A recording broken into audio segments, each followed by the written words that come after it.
Inscreva-se no canal e deixe seu like. Alexandre o Grande. Origem: Wikipédia, a enciclopédia livre. Alexandre III da Macedônia, português brasileiro, ou Macedônia, português europeu 21 de julho de 356 AC, 10 de junho de 323 AC, comumente conhecido como Alexandre o Grande ou Alexandre Magno, em grego clássico. Trâncio.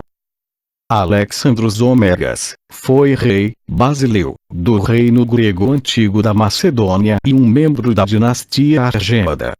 Nascido em Pela em 356 AC, o jovem príncipe sucedeu a seu pai, o rei Filipe II, no trono com 20 anos de idade. Ele passou a maior parte de seus anos no poder em uma série de campanhas militares sem precedentes através da Ásia e Nordeste da África. Até os 30 anos havia criado um dos maiores impérios do mundo antigo, que se estendia da Grécia para o Egito e ao noroeste da Índia. Morreu invicto em batalhas e é considerado um dos comandantes militares mais bem-sucedidos da história. Durante sua juventude, Alexandre foi orientado pelo filósofo Aristóteles até aos 16 anos. Depois que Filipe foi assassinado em 336 AC, Alexandre sucedeu a seu pai no trono e herdou um reino forte e um exército experiente. Havia sido premiado com o generalato da Grécia e usou essa autoridade para lançar o projeto pan-helênico de seu pai liderando os gregos na conquista da Pérsia. Em 334 AC, invadiu o Império Aquemênida, governando a Ásia Menor, e começou uma série de campanhas que durou 10 anos. Quebrou o poder da Pérsia em uma série de batalhas decisivas, mais notavelmente as batalhas de Issu e Gaugamela.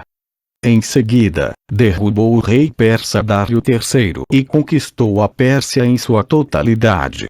Nesse ponto, seu império se estendia do mar Adriático ao rio Indo, buscando alcançar os confins do mundo e do grande mar exterior. Invadiu a Índia em 326 AC, mas foi forçado a voltar pela demanda de suas tropas.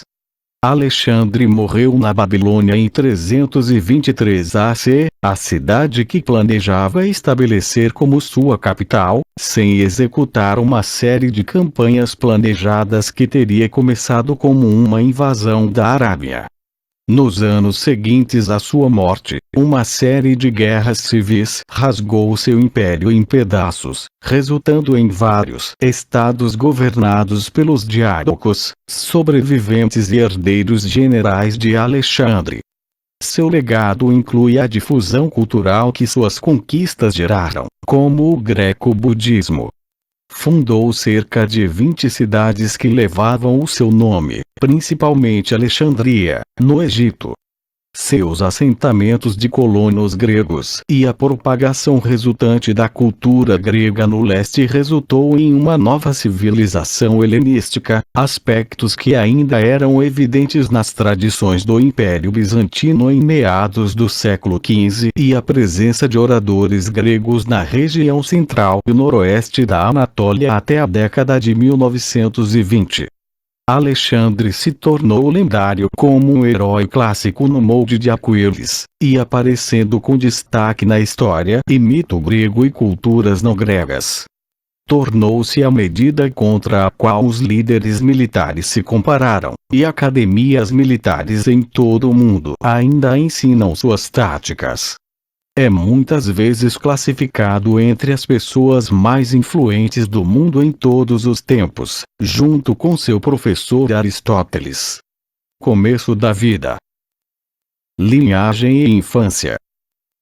Alexandre nasceu na cidade de Pela, capital do reino da Macedônia, no sexto dia do mês Hecatombeu do antigo calendário grego, o que provavelmente corresponde a 20 de julho de 356 AC, apesar da data exata ainda não ser sabida com certeza. Era filho do rei Filipe II e de sua quarta esposa, Olímpia, filha do rei Neoptólemo I do Epiro. Apesar de Filipe ter 7 ou 8 esposas, Olímpia foi sua esposa principal por muito tempo, provavelmente devido ao fato dela ter sido aquela que lhe deu um filho homem.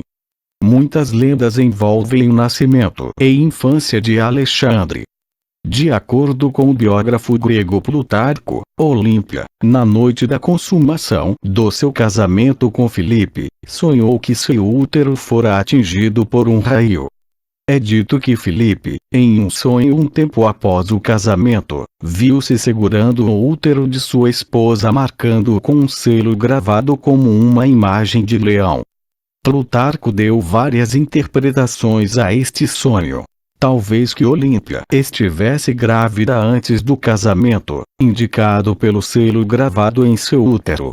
Ou que Alexandre fosse filho do deus Zeus. Analistas antigos dizem que uma ambiciosa Olímpia pode ter propagado a história da origem divina de Alexandre. Ou talvez ela dispensasse essa sugestão como ímpia. No dia que Alexandre nasceu, Filipe estava preparando um cerco à cidade de Potideia, na península de Calcídica. No mesmo dia, Filipe recebeu notícias que o seu general Parmênio tinha derrotado os exércitos combinados da Ilíria e da Piônia, e também que seu cavalo havia vencido uma competição nos Jogos Olímpicos. Também é dito que, neste dia, o templo de Ártemis, em Éfeso, uma das 7 maravilhas do mundo antigo, havia sido queimado. Isso levou Egésias de Magnésia a dizer que o incêndio tinha ocorrido porque Ártemis estava longe, testemunhando o nascimento de Alexandre. Tais lendas podem ter surgido após Alexandre ter se tornado rei e possivelmente foram instigadas pelo próprio para mostrar que era um super-humano e destinado à grandeza desde sua concepção. Nos seus primeiros anos de vida, Alexandre foi criado por uma enfermeira, Lanice, irmã do futuro general Clito. Mais adiante na sua infância, Alexandre foi tutorado pelo rígido Leônidas de Epiro, um parente de sua mãe, e por Lisímaco, um general de Filipe. Alexandre foi criado como todos os jovens nobres macedônios, aprendendo a lutar, a ler, a tocar lira, a cavalgar e a caçar. Quando Alexandre tinha 10 anos de idade, um comerciante da Tessália trouxe um cavalo a Filipe, que procurou vender por 13 talentos. O cavalo se recusava a ser montado e Filipe o dispensou. Alexandre, contudo, percebendo que o cavalo parecia ter medo da própria sombra, afirmou que poderia domar o animal, o que posteriormente conseguiu. Plutarco afirmou que Filipe ficou exacerbado pela coragem e ambição do filho, o beijou firmemente e declarou: "Meu filho, você deve encontrar um reino grande o suficiente para sua ambição. A Macedônia é pequena demais para você." Ele acabou comprando o cavalo para o garoto. Alexandre deu ao animal o nome Bucéfalo, que significa cabeça de boi. Bucéfalo tornou-se o cavalo principal de Alexandre, acompanhando até suas campanhas na Índia. Quando o animal morreu, devido à idade avançada, de acordo com Plutarco, aos 30 anos, nomeou uma cidade com seu nome, Bucéfala. Adolescência e educação. Quando Alexandre tinha 13 anos, Filipe começou a buscar um tutor para seu filho e considerou acadêmicos como Isócrates e Espeusipo, sendo que este último queria o cargo. No final, Filipe escolheu Aristóteles e lhe ofereceu o Templo das Ninfas em Miesa para ser usado como sala de aula. Em retorno por educar seu filho, Filipe concordou em reconstruir a cidade natal de Aristóteles, Estagira, que o próprio Filipe havia destruído. Ele a repovoaria, libertaria seus cidadãos que haviam sido escravizados e perdoaria os que estavam no exílio. Miesa era como um colégio interno para Alexandre e os filhos de outros nobres macedônios que o acompanharam, como Ptolomeu, Heféstio e Cassandro. Muitos destes outros estudantes acabaram se tornando amigos de Alexandre e mais tarde se tornariam generais em seu exército. Aristóteles ensinou a Alexandre e seus companheiros sobre medicina, filosofia, moral, religião, lógica e arte. Sob sua tutela, Alexandre desenvolveu muito interesse pelo autor Homero, em particular com a obra Ilíada. Aristóteles lhe deu uma cópia deste livro, que Alexandre levava em suas campanhas.